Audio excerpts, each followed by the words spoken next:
بسم اللہ الرحمن الرحیم.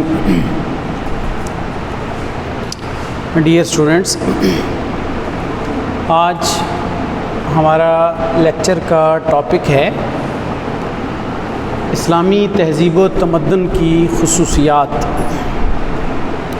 جب ہم کسی چیز کی خصوصیات کی بات کرتے ہیں تو در حقیقت ہم یہ ڈسکس کر رہے ہوتے ہیں کہ وہ چیز دوسری چیزوں سے کس طرح ڈیفرنٹ ہے، کس طرح کچھ ایسی اہم چیزیں اس کو دوسری چیزوں سے ڈفرینشیٹ کرتی ہیں جو دوسروں میں نہیں ہیں.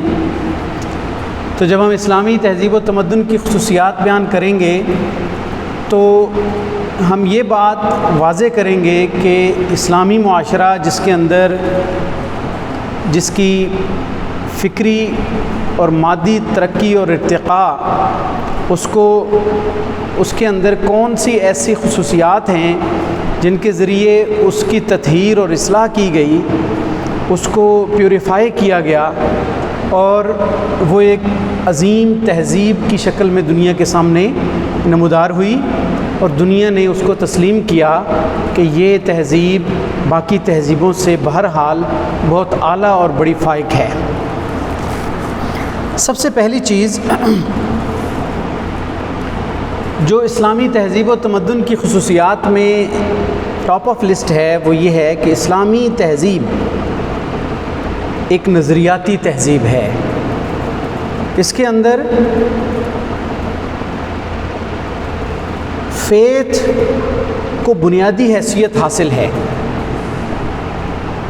فیتھ میں بھی عقیدہ توحید اسلام نے بڑی اہمیت کے ساتھ بیان کر کے اس تہذیب کے حامل افراد کو یہ عقیدہ دیا کہ آپ کا عقیدہ کیا ہونا چاہیے. چنانچہ مسلمان یہ عقیدہ رکھتے ہیں کہ اللہ تعالیٰ اپنی ذات میں، صفات میں اور عبادات میں اکیلا ہے، اس کا کوئی شریک نہیں ہے. اس کی وحدانیت پر ایمان لانا یہ اس تہذیب کے حامل افراد کی بنیادی ذمہ داریوں میں ہے.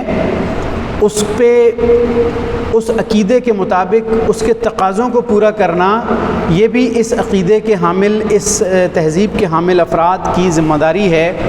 پھر اس عقیدہ کے اندر رسالت کا کانسیپٹ دیا گیا. اس میں رسالت کے کانسیپٹ میں یہ بات اس تہذیب کے حامل افراد کو واضح کی گئی کہ نبی کریم صلی اللہ علیہ وسلم انسانوں کی ہدایت اور رہنمائی کے لیے آنے والے انبیاء میں سے سب سے آخر میں تشریف لائے اور آپ کی زندگی میں تہذیب سے تعلق رکھنے والے ہر شعبہ کے بارے میں تعلیمات موجود ہیں اور اسوہ حسنہ موجود ہے. تو آپ صلی اللہ علیہ وسلم کی زندگی کے اسوہ حسنہ کو اس میں بہت اہم مقام حاصل ہے.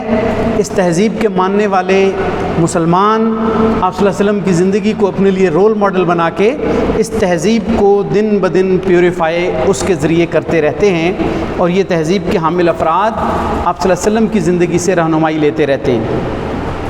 ان کے اندر عقیدہ آخرت کا کانسیپٹ موجود ہے کہ آج اگر دنیا میں ہم نے کچھ عمل کرنے ہیں تو کل قیامت والے دن اس کا جواب بھی دینا ہے اور قیامت والے دن اللہ تعالیٰ انسان کو اس کے اعمال کا بدلہ یا اس کو ثواب یا جزا یا سزا، یہ ساری چیزیں، یہ کانسیپٹ اس کا موجود ہے.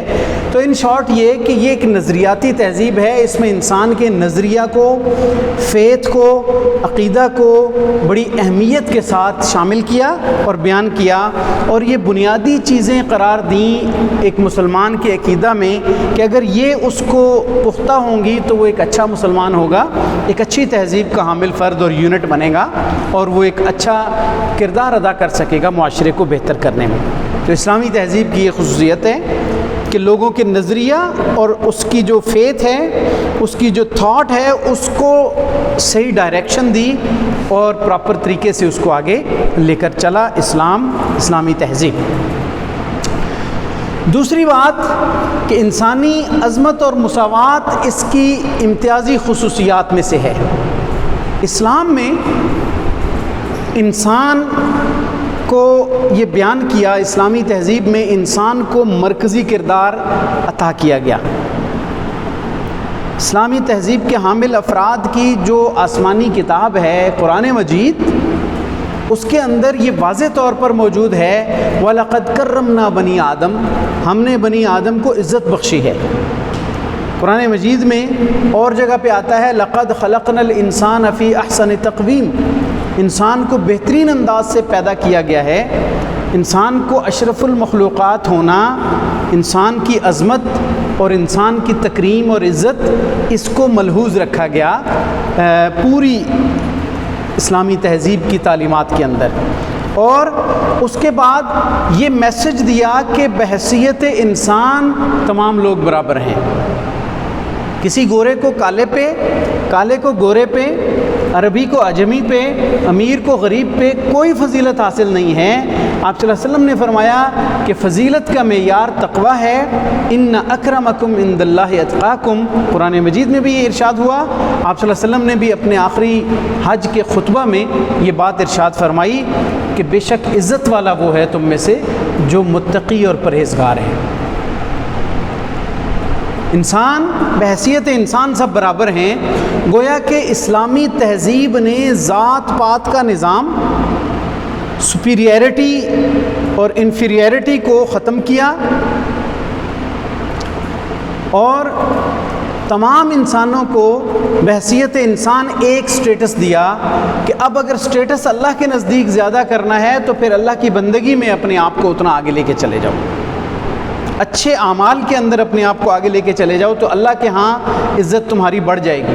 ورنہ بحیثیت انسان سب لوگوں کو ایکول رائٹس اور ایکول سٹیٹس عطا کیا، اور ان کو جو ہے یہ جو ذات پات کی تمیز اور اس کی وجہ سے ان کے حقوق کی سلب، ان کے حقوق کو سلب کرنا، ان کے ساتھ کوئی زیادتی کرنا، کوئی امتیازی سلوک کرنا، یہ چیز اسلامی تہذیب کے اندر نہیں شامل کی گئی، بلکہ اسلامی تہذیب کی امتیازی خصوصیت ہے کہ اس میں انسان کو عظمت حاصل ہے، مرکزی کردار انسان کا ہے معاشرے کے اندر، انسانی بنیادوں پہ بہت سارے احکام دیے، انسانی ہمدردی کی بنیاد پہ انسان کو اہمیت دینے کا حکم دیا گیا، قطع نظر مذہب کے کہ اسلام میں کسی اپنے اسلامی تہذیب میں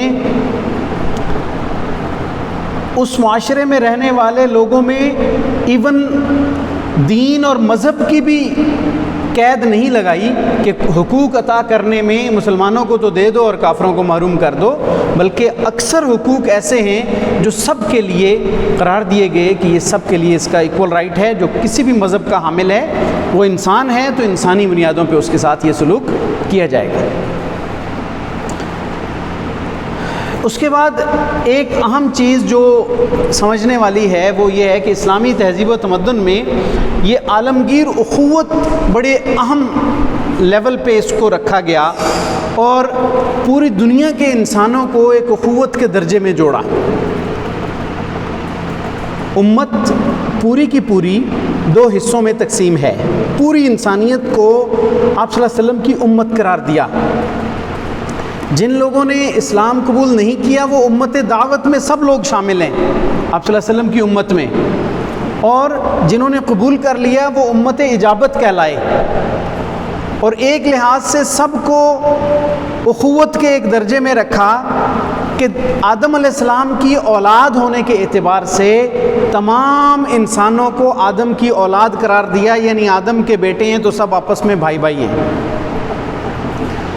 الخلق و عیال اللہ، پوری مخلوق کو اللہ کا کنبہ قرار دیا، اور یہ ارشاد فرمایا کہ تم سب آدم سے ہو، آدم علیہ السلام مٹی سے بنے تھے، تم آدم کی اولاد ہو، تمہارا رب ایک ہے، تم آدم کی اولاد ہو، ایک آدم علیہ السلام سے تمہیں پیدا کیا گیا۔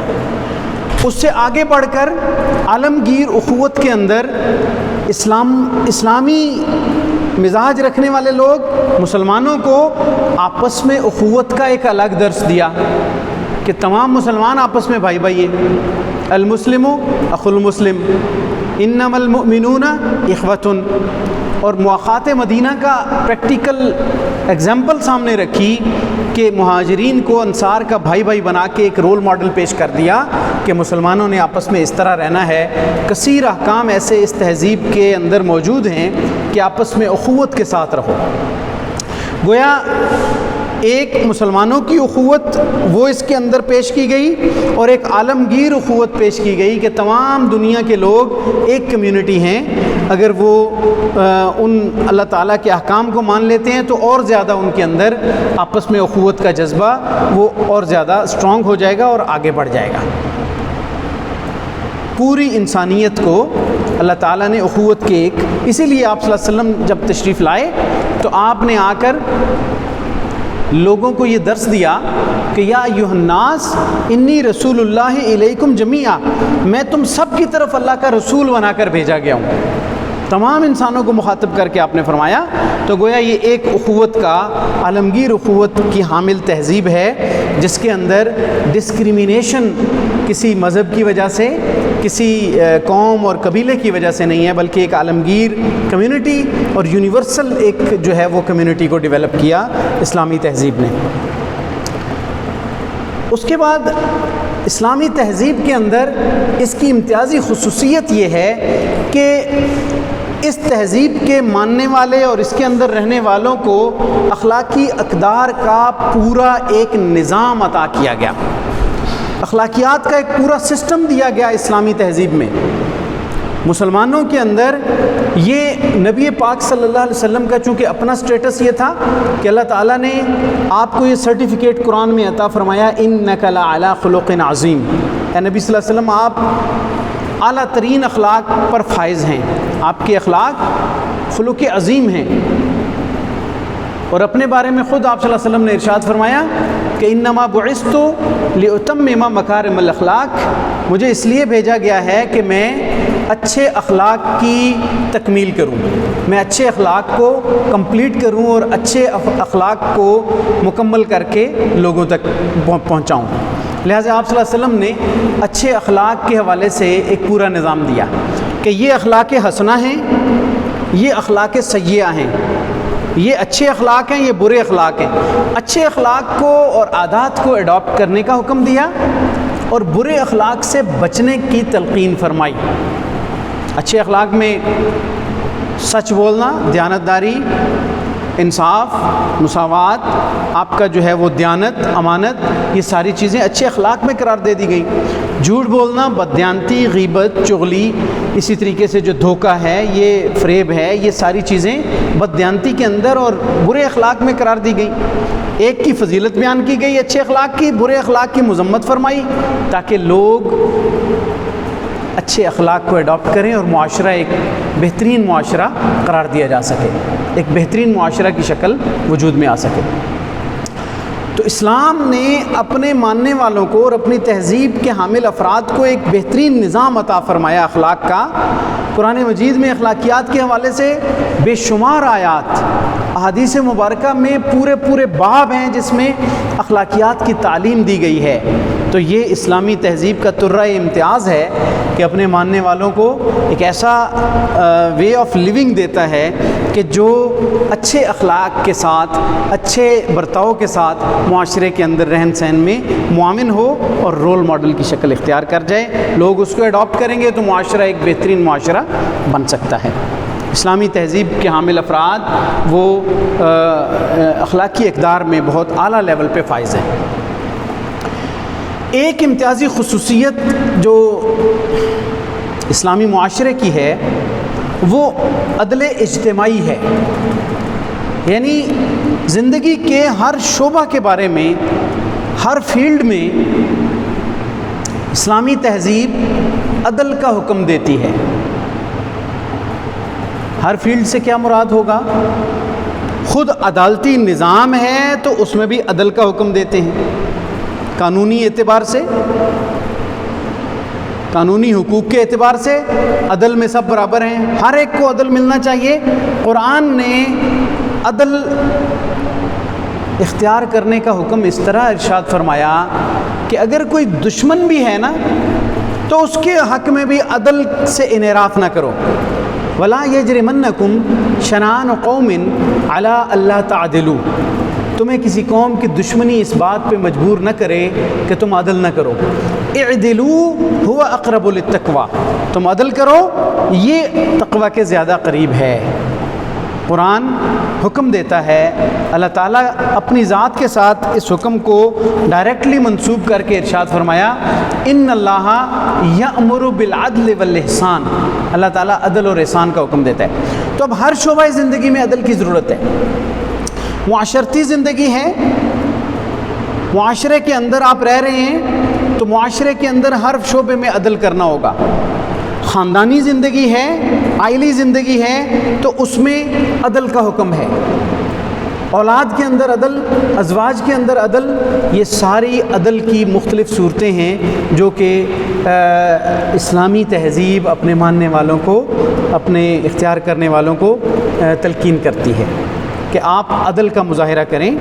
عدل کا مظاہرہ کرنے کے بعد آپ معاشرے کے اندر ایک عزت کے ساتھ زندگی بسر کر سکتے ہیں، چاہے قانونی اعتبار سے ہو، چاہے سیاسی اعتبار سے ہو، چاہے معاشی اعتبار سے ہو۔ معاشیات میں بھی عدل کا حکم دیا گیا کہ ایکول رائٹس ہونے چاہیے سب کو، روزی کمانے کے، اپنی ملکیت رکھنے کے، ملکیت کا دعویٰ کرنے کے، اس کے بعد اس پہ عدل ملنے کے، یہ ایکول رائٹس ہونے چاہیے۔ تو ہر شعبہ زندگی میں عدل دیا گیا، اسی لیے عدل اجتماعی پر مشتمل ہے یہ تہذیب عدل اجتماعی کی حامل ہے۔ اس میں کلیکٹیو جو جسٹس ہے وہ پرووائڈ کیا گیا اور وہ ریکمینڈ کیا گیا، جو کہ اسلامی تہذیب کا ایک بہت بڑا خاصہ ہے، خصوصیت ہے اور طرۂ امتیاز ہے۔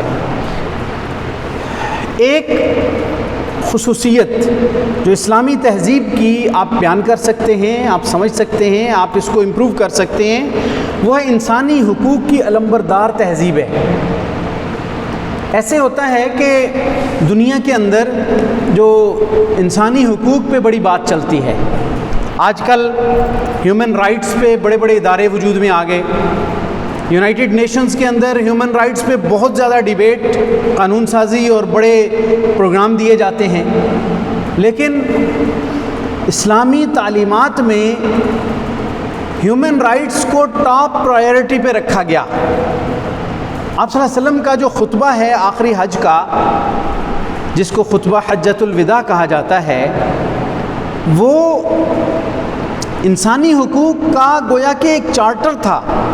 آج اگر آپ یونائٹڈ نیشن کے انسانی حقوق کے چارٹر کو دیکھیں تو آپ کو کثیر تعداد میں اکثر وہ شقیں ملیں گی جو آپ صلی اللہ علیہ وسلم نے آخری حج کے خطبہ میں پیش فرمائیں۔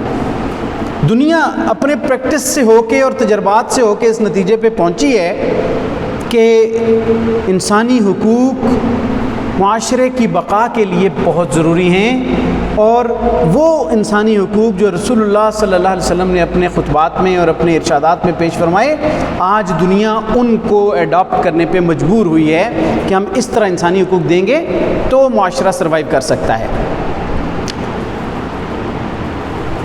انسانی حقوق آپ دیکھیں، غلاموں کے حقوق بھی دیے۔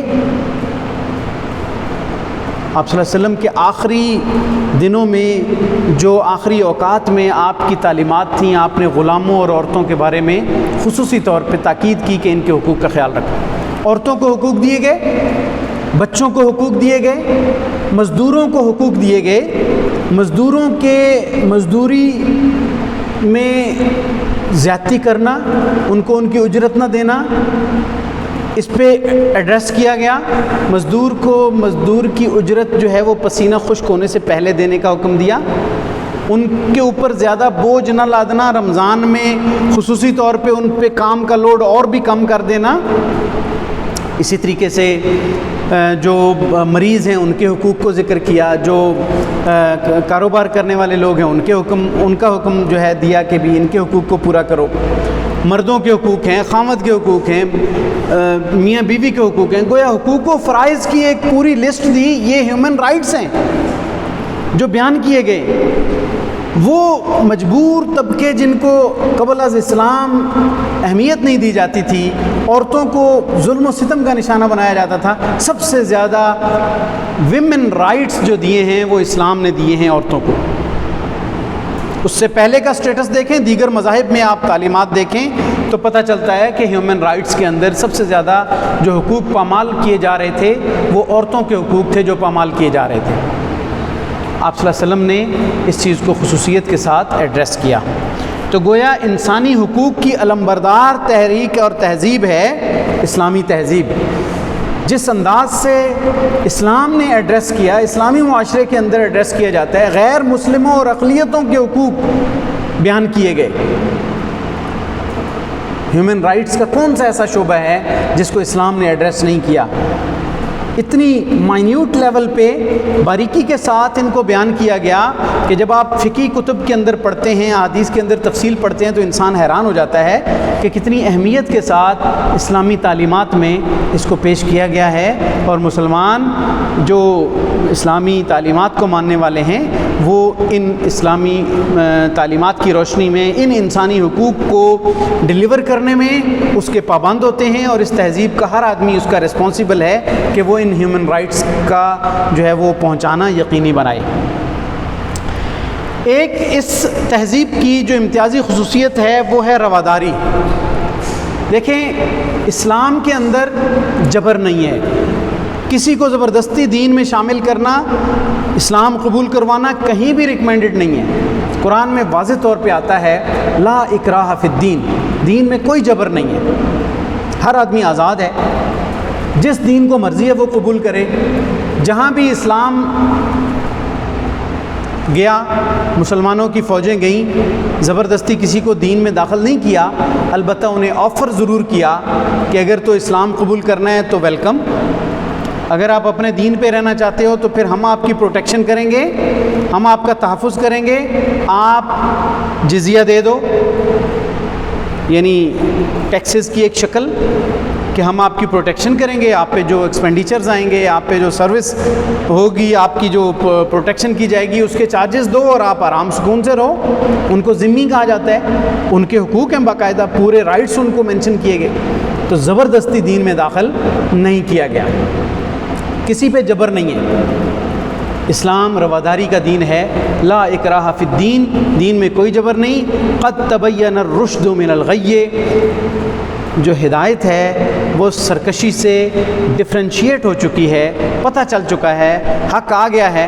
قرآن نے واضح طور پہ کہہ دیا ہے کہ انا ہدیناہ النجدین، لوگوں کو ہم نے دو رستوں کی ہدایت دے دی ہے، رستہ دکھا دیا ہے، اما شاکرن و اما کفورا، یا تو وہ شکر کرنے والا بن جائے یا کفر میں چلا جائے، اس کی چوائس ہے۔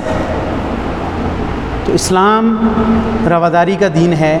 اسلامی معاشروں اور تہذیب میں ہر دین اور مذہب کے لوگ بڑے پرسکون طریقے سے رہتے تھے اور ان کے حقوق کو پروٹیکٹ کیا جاتا ہے اور کیا جاتا تھا۔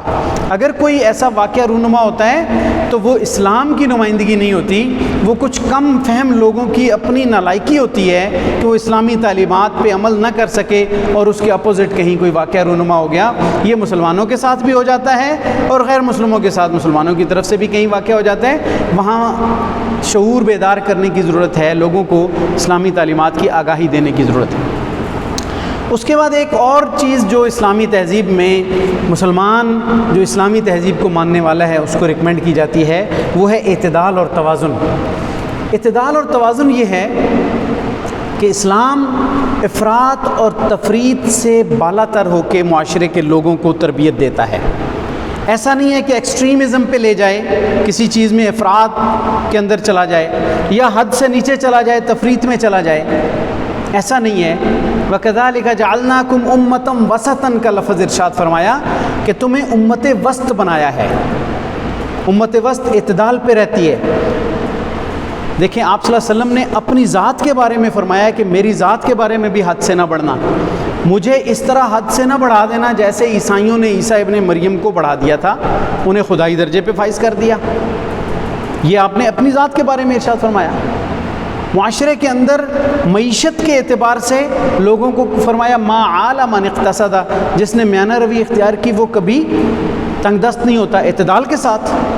چال کے اندر ایون اعتدال بتایا کہ بھئی اگر آپ چل رہے ہو تو نہ بہت زیادہ تیز رفتار سے چلو بلا ضرورت اور نہ بہت زیادہ آہستہ رفتار سے چلو، بلکہ وَكَانَ بَيْنَ ذَلِكَ قَوَامًا، یعنی معیشت کے اندر بھی اور چلنے کے اندر بھی ایک اعتدال، یعنی ہر شعبہ زندگی میں آپ دیکھیں گے اعتدال ریکمینڈڈ ہے۔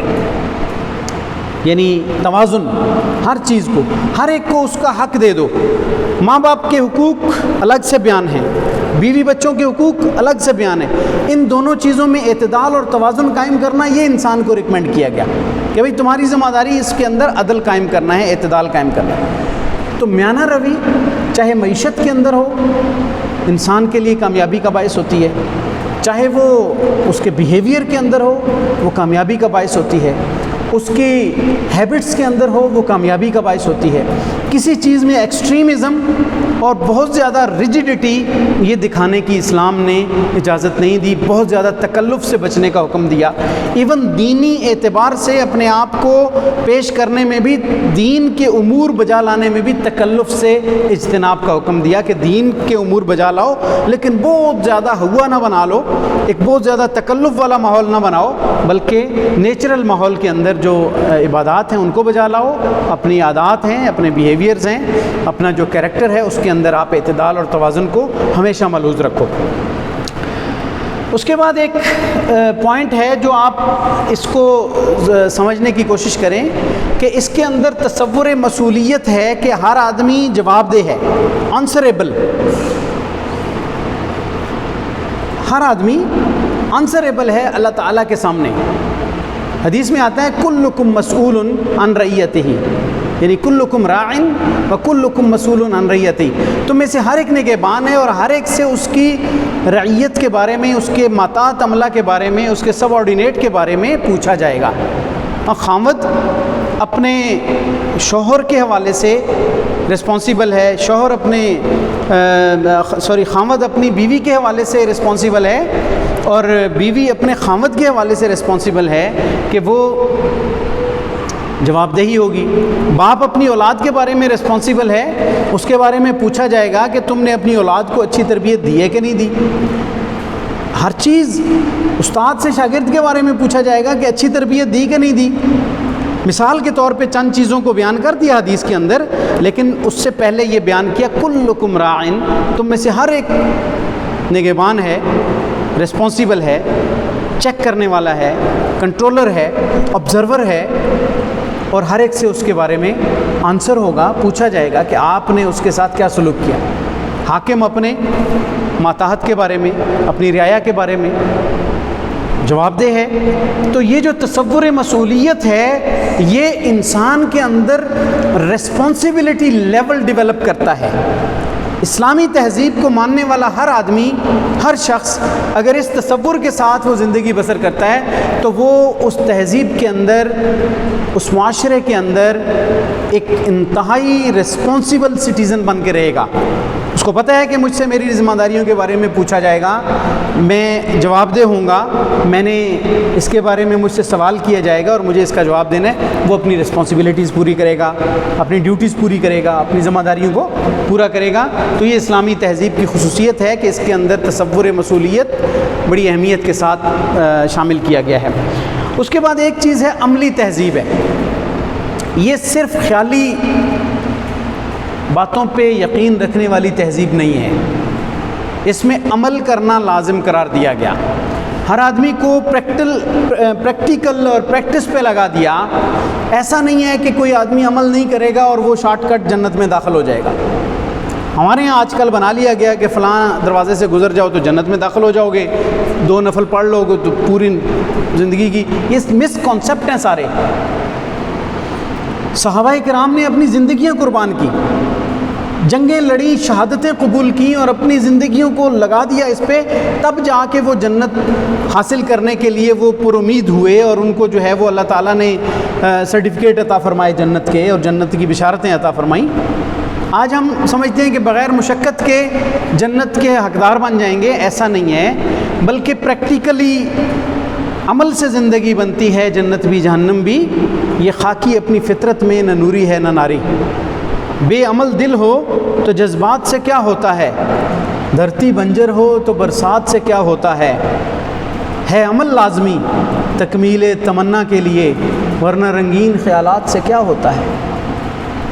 پریکٹیکلی نہیں کریں گے کوئی کام، معاشرے کے اندر ایک عضو معطل بن کے رہیں گے تو اسلام اس کو پسند نہیں کرتا۔ اعمال کے اعتبار سے نیکی کے اعتبار سے بھی اعمال کو پسند کرتا ہے اور اپنی ڈیولپمنٹ کے اعتبار سے بھی پریکٹیکلی اپنی ڈیولپمنٹ کو کرنے کو اختیار کرنے کا حکم دیتا ہے۔ قرآن کہتا ہے کہ